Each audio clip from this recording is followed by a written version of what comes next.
म्हाका एक सांगा, आमच्या देशाची इकॉनॉमी आयच्यान ग्रो जावंक जाय की आयच्यान सकयल वचोंक जाय? प्रत्येकाक दिसता की आमच्या देशाची इकॉनॉमी ही ग्रो जावंक जाय, पण जे लोक गोल्डानी पैसे घालता पळया ते आमच्या देशाक बरबाद करता.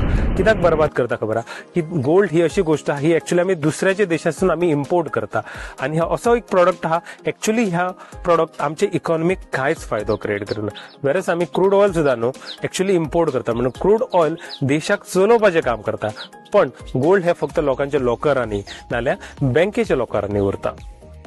आणि गोल्ड इम्पोर्ट केल्या उपरांत आमचो रुपी हो वीक जाता.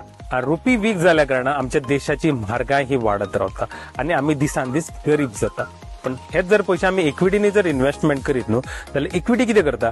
इक्विटी आमच्या देशाची इकॉनॉमी स्ट्रॉंग करता, देशान एम्प्लॉयमेंट वाडयता, देशान गव्हर्नमेंटाचो टॅक्स वाडटा, देशान रिसोर्सीस वाडपाक लागता, इम्पोर्ट कमी जाता आणि खंय ना खंय तरी आमचो देश हो दिसान दीस पयशेकार जाता.